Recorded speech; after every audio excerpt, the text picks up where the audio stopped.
Vamos a ver el siguiente ejemplo. Dice, un vapor a su punto de rocío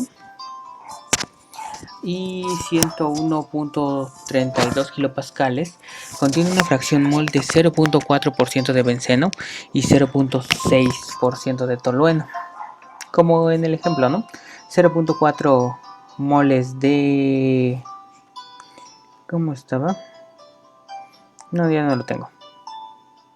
0.4% de benceno, o sea, el 40% de líquido tiene 40% de benceno y 0.6% de tolueno. En un total de 100 kilogramos mol. Y este se pone en contacto con 110 kilogramos de líquido a su punto de ebullición y que contiene una fracción mol de 0.3 de benceno y 0.7 de tolueno.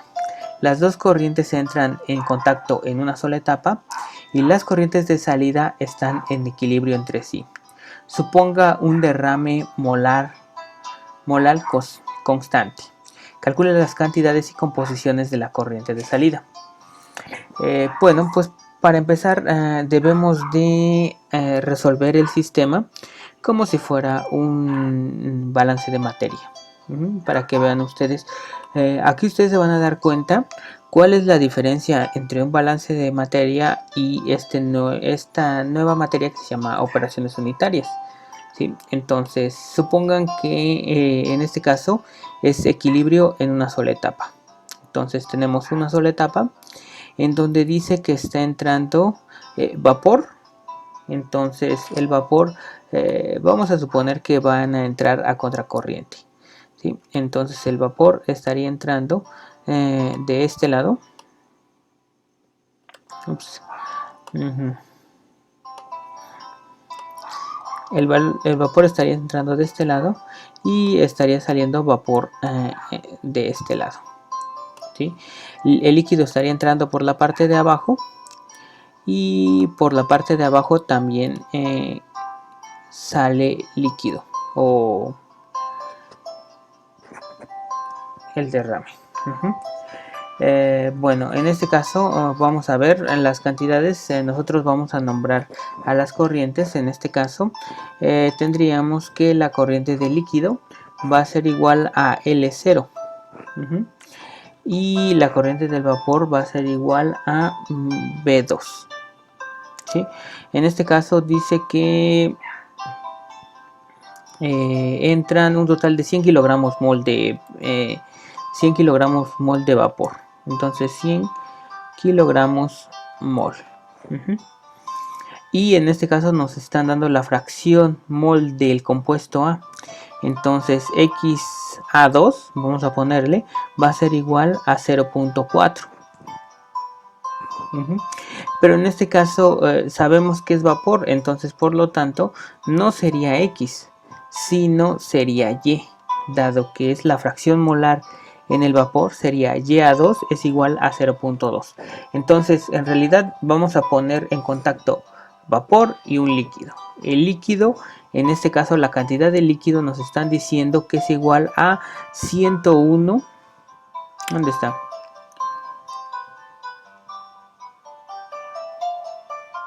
101 kilogramos mol de líquido. Entonces tenemos 110 kilogramos mol de líquido en su punto de ebullición. Y en este caso la fracción dice del compuesto A de benceno sería XA0, lo vamos a nombrar como 0.3, ¿sí? Entonces, ¿qué nos dice? Suponga derrame molar constante, calcule las cantidades y composiciones de la corriente de salida. Entonces, en este caso, la corriente de salida para el vapor va a ser igual a B1 y la corriente de líquido va a ser igual a L1. Entonces, esto sería esta sería la etapa de contacto, ¿sí? De acuerdo a los diagramas, nosotros siempre vamos a poner el líquido en la parte de abajo y el vapor en la parte de arriba. Siempre ponemos el más pesado abajo y el más ligero arriba. Para derrame molar constante, lo que nos dice, lo que nos especifican con derrame molar constante, quiere decir que B1 va a ser igual a B2 y L0 va a ser igual a L1. Entonces, si aquí están entrando 100 kilogramos mol, L1 va a ser igual a 110 kilogramos mol. Y B1 también sería igual a 100 kilogramos mol.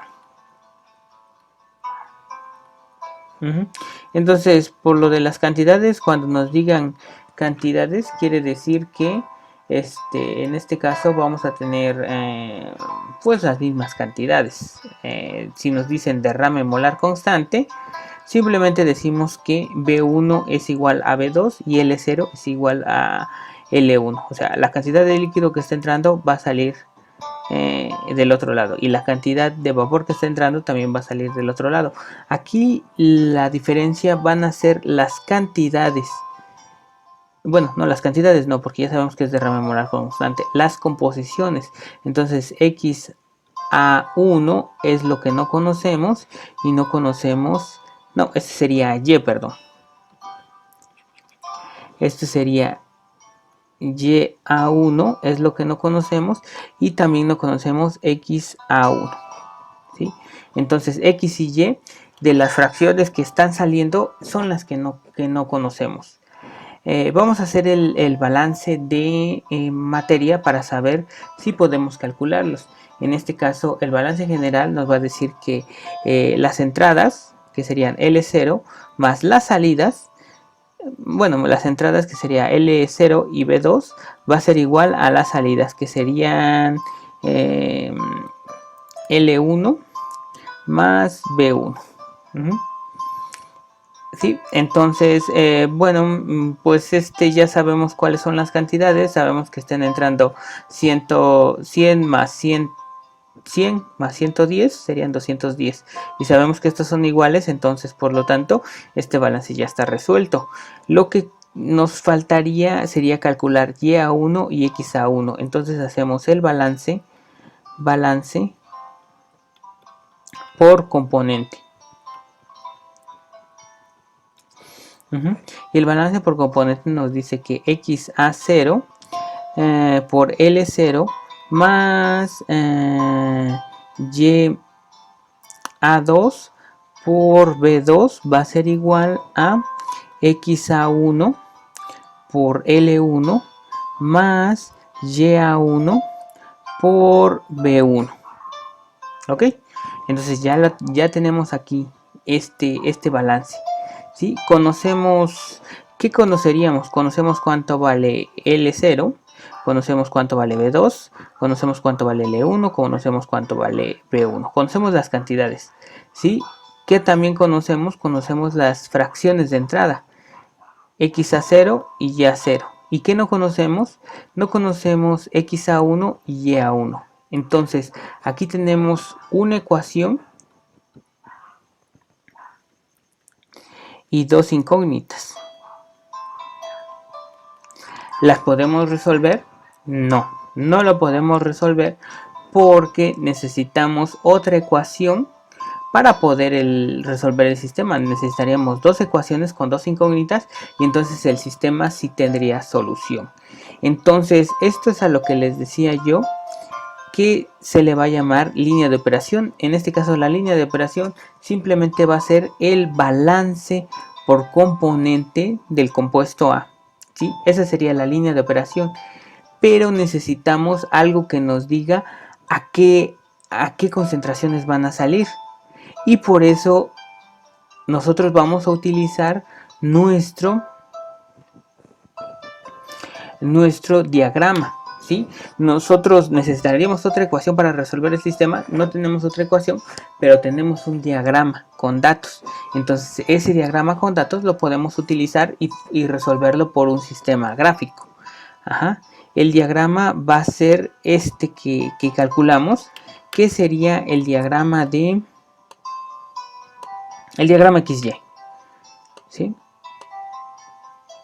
¿Sí? Entonces lo que tenemos que hacer es Ya tenemos el diagrama. Calcular la línea de operación, cómo sería la línea de operación, y el punto en el que se cruce la línea de operación con la línea de equilibrio, que es esta anaranjada, que es el diagrama de equilibrio líquido-vapor. Entonces en ese punto es donde vamos a tener la solución y vamos a tener las concentraciones de XA1 y YA1. Vamos a ver cómo se hace, ¿sí? Para eso necesitamos trazar varios puntos. Necesitamos trazar algunos puntos que en este caso nos den una línea recta. En este caso sería el punto cuando nosotros podemos escoger cualquier punto, ¿sí? Entonces en este caso podríamos escoger cuando XA es igual con 0. Entonces nosotros vamos a darle valores a esta variable, que sería A, y calculamos los valores de Y. Entonces a los de color verde le damos valores, asignamos valores, y a los de color rosa, esos obtenemos los resultados, los calculados. Esos valores son los que vamos a calcular, ¿sí? Entonces entonces asignaríamos un valor y ya con eso ya calculamos los demás valores, simplemente para trazar la línea, ¿sí? No para solucionar el sistema. Cuando se soluciona el sistema es cuando las dos curvas se encuentran. Entonces en este caso, cuando vamos a agregar cuando un valor es igual a 0.2. ¿Cómo escogemos este valor? Pues en este caso va a ser menor a 0. Tiene que ser menor a la fracción que se está ingresando en el líquido. En este caso, por ejemplo, aquí ya sabríamos cuánto vale estos valores, ¿sí? Lo voy a poner por acá. Ya sabemos cuánto vale XA0. XA0 vale 0.3. Entonces serían 0.3 multiplicado por L0, que sería 110, ¿sí? Más Y2, que vale 0.4. 0.4 por B2, que vale 100.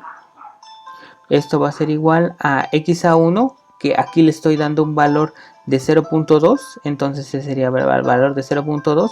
L1, que sabemos que es derrame molar constante, entonces serían de 110, más B1 más YA1, que es lo que vamos a calcular, más YA1 multiplicado por el valor de B1, que también se obtiene del derrame molar constante, que serían 100. Y entonces aquí resolvemos esta ecuación y calculamos YA1, con lo cual nos sale un valor de 0.5, ¿sí? Entonces sustituimos todo esto en la calculadora y despejamos YA1. ¿Sí? Lo mismo hacemos para un valor de x2 igual a 0.4. Entonces x, que sería de hecho el valor de XA1, ¿no? XA1. Entonces el otro valor de XA1 va a ser igual a 0.4. ¿Sí? Entonces, pues, de hecho utilizaría la misma ecuación. Ups. Voy a borrar esto de acá arriba.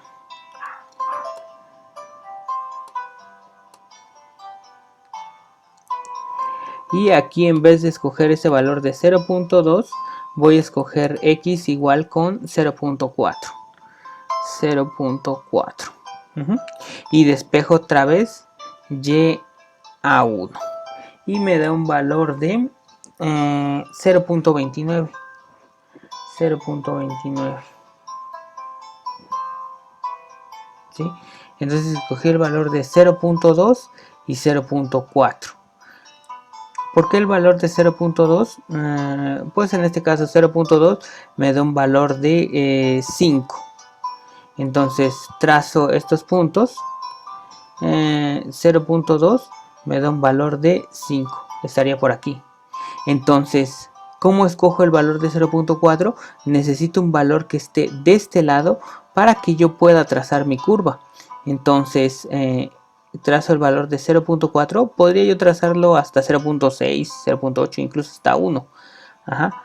Pero escojo un valor que esté cercano, pero que me haga que pueda sacar una línea que cruce. Entonces tengo el valor de 0.4 y me saldría entonces un valor de 0.3. Entonces aquí sería un valor de 0.3 y trazo mi línea. Pero en este caso yo no quiero hacerlo de esta manera, sino lo vamos a hacer en Excel. Entonces para el valor de 0.2 me dio un valor de... Ups, no era aquí. Ajá. A lo mejor vamos a trazarlos en otro lado. Sí, vamos a utilizar otra gráfica. Sí, aquí ya tengo otra gráfica. Entonces esos valores van a estar aquí abajo. Aquí está. Entonces voy a poner los valores. 0.2 me dio un valor de 0.5. 0.5. Luego utilicé un valor de x igual con 0.4. 0.4 y me dio un valor de 0.29. Entonces me dio un valor de 0.29. Ok. Y entonces simplemente lo que voy a hacer, bueno, voy a hacerlo desde el principio. Digamos que tengo esta curva, ¿no? Entonces la copio y la pego aquí abajo, ¿sí? Entonces borro una de estas líneas y la otra, que es la línea de 45, simplemente voy a cambiar las coordenadas. La bajo aquí y bajo su coordenada también en Y. Ajá, y entonces ya tendría mi línea de operación. Y esa línea de operación lo único que hago es pegarla en la otra gráfica. ¿Sí? Ok, y ahí ya estaría mi valor que voy a obtener. Entonces voy a agregar líneas secundarias.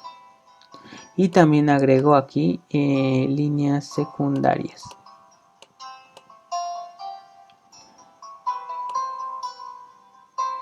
¿Sí? Y van de uno en uno. Entonces ya lo puedo utilizar para calcular el punto. Entonces borro esta gráfica. Ya no me va a servir. Borro los puntos. Y mejor pego la gráfica ya con la línea de operación. Entonces esta sería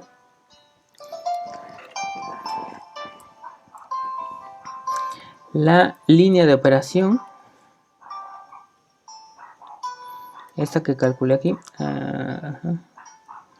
Esta sería la línea de operación. Y esta sería la línea de equilibrio.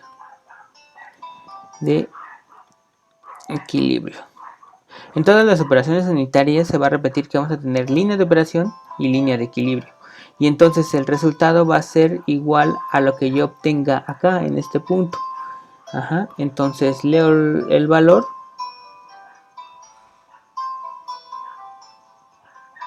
Entonces este sería un valor de... Vamos a ver cuánto vale cada una de estas. Ajá, cada una de estas va a valer... Este sería 1, 2, 3, 4, 5. Entonces sería 1, 2, 3, 4, 5. Y llego hasta el 6. ¿Sí? La primera no la cuento. La primera sería 0. Entonces sería... Cada una valdría 2. Entonces aquí están con... 1, 2 serían 0.45 en Y. Entonces eso quiere decir que el valor de Y a 1 va a ser igual a 0.45.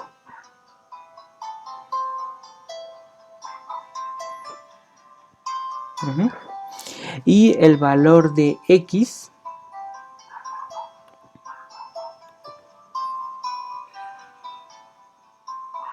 En este caso también valen 2, entonces empezaría desde acá.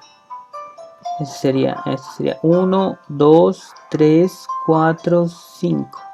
Entonces valdrían 2, estarían casi en 2, 4, 6. Entonces serían más o menos como 0.25. Entonces en xa1 es igual a 0.25. ¿Sí? Entonces quiere decir que en este sistema va a salir con 45% en el vapor y 0.25 en el líquido, solamente de A. Pero también podríamos sacar YB1, que sería la diferencia entre estos dos, serían 0.55 para que me dé un valor de 10%. Entonces tenía 45% de benceno a la salida y 55% de tolueno a la salida en el vapor, y en el líquido tendría yo 25% de benceno a la salida en el líquido y 75% de tolueno a la salida, ¿sí? Entonces de esta manera podemos calcular las fracciones. Tenemos una sola ecuación y con esa ecuación podemos calcular en qué vamos a tener de fracción de líquido y en el vapor a la salida, ¿sí? Antes en los balances de materia lo que hacían era que ya nos daban estos datos, ¿sí? Ahora los tenemos que calcular.